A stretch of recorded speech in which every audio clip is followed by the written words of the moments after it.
সত্যি গিন্নি, তুমি আমাকে এতই ভালোবাসো? হ্যাঁ গো, তুমি যখন 14 দিন জেলে ছিলে তখন বিশ্বাস করো কখনো কোনোদিন আমার রাতে ঘুম আসেনি। একাত ওকাত করে সকাল হয়ে গিয়েছিল। আমি শুধু ভাবতাম কখন আমার স্বামী জেল থেকে ছাড়া পাবে আর কখন সে বাড়ি আসবে। আজ তুমি বাড়ি এসেছো, আমি খুব খুশি। আমি আর এমএলএ বিকাশ দত্ত সাহেবের সাথে তোমাকে মিশিয়ে আমি আর হারাতে চাই না।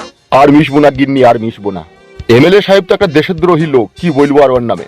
যতই ওর নামে বদনাম করি না কেন ততই কম হয়ে যায়। দেখো না, আমি ওর সমস্ত পাপ কাজের দায়িত্ব আমি নিয়েছিলাম। কোথায় মার্ডার হবে সেটা আমি করব, কাকে ঘর থেকে বাই করে এনে কেলাইতে হবে সেটা আমি করব, কারো বউকে জোর জবরদস্তি করে ধরে বেঁধে আমি নিয়ে আসবো। সমস্ত রকম পাপ কাজ আমার হাত দিয়ে এমএলএ সাহেব করিয়েছে। আর শালা কুত্তার বাচ্চা, 14 দিন আমি জেলে ছিলাম, একদিনও আমাকে দেখতে যায়নি। তাহলে দেখো কেমন স্বার্থপর আর বেঈমান লোক। হ্যাঁ গিন্নি, সে তো দেখতেই পেয়েছি কত বড় বেঈমান লোক ও। আর কখনো কোনোদিনও ওর দলে আমাকে আর পাবে না ও। তাকাও আমার দিকে, যেই কটা দিন তুমি আর আমি এই দুনিয়াতে বেঁচে আছি, শাক সবজি খাবো, দুজনেই উগুর হয়ে গলা ধরে শুবো, দুটি নাকে একই নিঃশ্বাস টানবো। তবুও তোমাকে আমি আর কখনো রাজনীতিতে পাঠাবো না মোটা মোটা টাকা ইনকাম করার লেগে। আর তুমিও আমাকে কথা দাও, তুমি আর কখনো কোনোদিনও যাবে না। আমি তোমাকে কথা দিচ্ছি গিন্নি, কখনো কোনোদিনও এই পার্টি পলিটিক্সে আমি আর জড়াবো না। তার কারণ যে শিক্ষা আমি পেয়েছি তা আমার ছেলে তার ছেলেকে আমি বারণ করে দিয়ে যাব। কি ভোট দেবার মালিক শুধু ভোটই দিবি, কোনো মিটিং মিছিলে কোনো রাজনীতির নেতা কাতার কথাই চলাফেরা করবি না। আর সব থেকে বড় কথা গিন্নি, আমাদের তো কোনো ছেলেই হইল না। হবে, এখনো হয়তো ঠাকুর আমাদের মুখ পানে তাকায়নি। যেদিনকে ঠাকুর আমাদের মুখ পানে তাকাবে সেদিনকে দেখবে তুমি জুমুক ছেলে হবে। তাই নাকি গিন্নি? আসলে সত্যি কথাটা কি জানো তো, তোমার সাথে আমার বিয়ে হয়েছে আগে 4 বছর হলো, কিন্তু তুমি তো রাজনীতির ঝামেলাতে 24 ঘন্টা পড়ে থাকতে। কখনো তো ভালো করে আমার কাছে এসে তুমি যে আমাকে একটু মুখ প্যাক করবে, একটু জড়িয়ে ধরে আদর করবে, সেই সময়টাই তো তোমার কাছে ছিল না। হ্যাঁ গিন্নি, কি আর করবো বলো, সব কপালের দোষ ছিল না। তখন এমএলএ সাহেবের সাথে ঘুরতাম, নিরীহ কানাকুজু লোক দিকে গুপগাপ করে মারতাম, অসহায় লোকের জামার কলা ধরে তাকে মুখে ঘুষিয়ে দিতাম, অসহায় কুমজোরি লোকের বাড়িতে গিয়ে তার বইয়ের উপরে অত্যাচার করতাম, কোনো মহিলাকে একটি তিরপল দেবার নাম করে অফিসে ডেকে টিপাটিপি করতাম। এসব দুর্নীতিতে তখন ব্যস্ত ছিলাম বউ। সেই জন্য গিন্নি তোমাকে আমি সময় দিতে পারিনি, আর সেই সময়টা না দেওয়ার কারণেই আজকে বাচ্চা হইতে এত দেরি হচ্ছে। তবে তুমি চিন্তা করো না গিন্নি, এখন 3 বেলা খাবো আর ভক ভক ভক ভক করে পাইপ দেবো তোমাকে। বাবালো থানা বেরিয়ে যাবে দিগো। ফেনা বেরোবে তবেই তো বাচ্চা হবে, তবেই তো তুমি বাচ্চার মা হবা। তাহলে আজকে একটু জবরদস্ত করে লাগাও। হ্যাঁ গিন্নি, জবরদস্ত করে লাগাইতে গেলে তো বাংলা মদ মারতে হবে 1 বোতল। আমার তো মদ ছাড়া আবার কল কবজায় কাজ হয় না। তো যাও কেন, এক বোতল খেয়ে চলে এসো। এই আর কি আসবো গিন্নি, 1 বোতল বাড়িতে লিয়ে আনছি, তুমি আর আমি খাবো, তুমি হাফ খাবে আমি হাফ খাবো, দি ব্যাগ গিয়ারে দি ঠেলবো। পালাক কেরাচ্ছি দা। যাক যাক, হাসতে হবে না, যাও এক বোতল লিয়ে আনো গা। আর 250 গ্রাম মতো খাসির মাংস লিয়ে আনবে যাও। কষা করে রিংতে দেবো তোমাকে, দিয়ে মেরে লিবে, তারপরে তুমি মাইতে লাগবে ফুস ফাস করে। ফুঁস ফাঁস করি কেন গো? এইভাবে রসটা হবে দেখিলাও।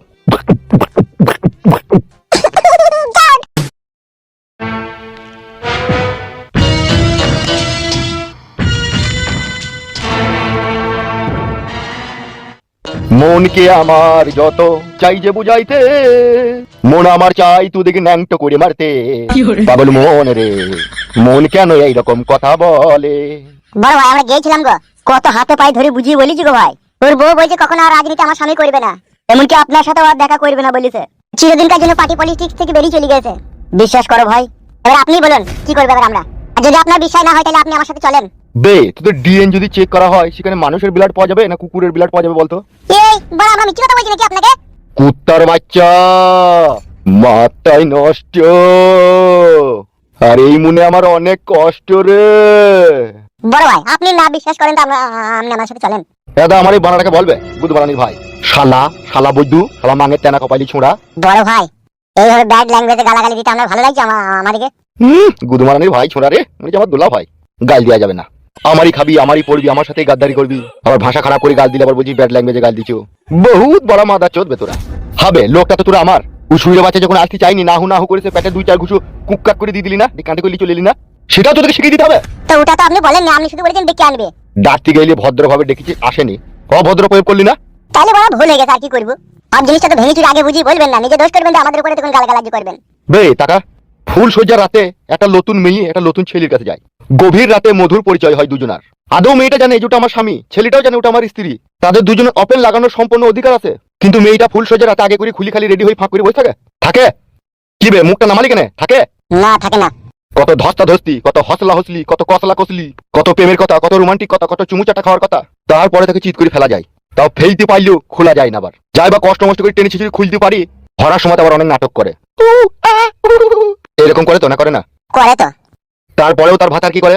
হুজলি হাজলি গুজে গাজে ঠিক ফুস করে ভরে দেয়, ভরে তো নাকি? হুম। তা তোমরা দুজন কুতুমারানির ভাই যে তার কাছে গিয়েছিলা, আর গায়ে মাথায় যখন হাত বুলিয়েছো সে যখন আসতে চাইনি, দুটো হামরা দামড়া মরদ গিয়েছিলা, ঘা কতক দিয়ে পাতায় 2-3 লাঠি দিয়ে এখানে নিয়ে আসতে পারলা না? বেশ ঠিক আছে, তাহলে আবার গেছি আনতে। আবার যাবে আনতে? তা কি করবো? আবার যাবি আনতে দিয়ে কেলুর বাবা তোদিকে ঘরে ভরি লাল চা খাওয়াবে, রাজহাঁসের ডিম দিয়ে, আবার একটু যদি বুটাটা বাই করে দেখিয়ে দেয় তাহলে তো আবার ভুলে যাবে। তা কি করবো ভাই বলেন? শুয়োরের বাচ্চা, আমি শুধু যাবো তোদের সাথে। আসেন।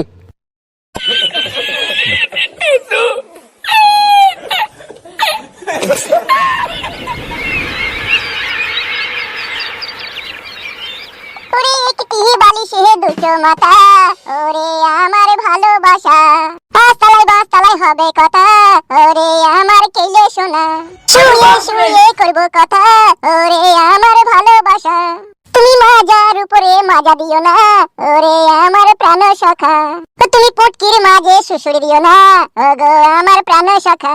শালা নতুন বিয়ে করি শ্বশুর বাড়িতে এসে কি খুশি রে ওরা, কি আনন্দ। সকালে ঘুম থেকে উঠে ডবল ডিমের আমলেট, বিশাল গরুর দুধের 1 গ্লাস চা, সুপ সাপ করে মেরে নিচ্ছি। ঘরে আবার আই বড় শালি, তার সাথে ইয়ারকি মাইতে পেয়েছি। শালা কোনোদিন আমি ভাবতে পারিনি রে ওরা এত সুখের দিন আমার জীবনে আসবে। So very nice God, you absolutely right. আমার কপালে এত কিছু দেওয়ার জন্য। ও গড, আপনাকে কোটি কোটি কোটি কোটি মিলিয়ন মিলিয়ন প্রণাম জানাই এত সুন্দর একটা দিন আমাকে দেওয়ার জন্য। So thank you so much. ই বা শ্বশুর আব্বা এদিকে হেঁটে আসছে কেন? কি করবো বাড়া এখন? বাড়া এদিকে আসছে জমায় মানুষ, আমি বসে আছি, আমাকে দেখলে তো অসুবিধা রে বাড়া। এক কাজ করে বাড়া, চোখটা মুজে বসে থাকে, তাইলে ওরা আমাকে দেখতে পাবে না।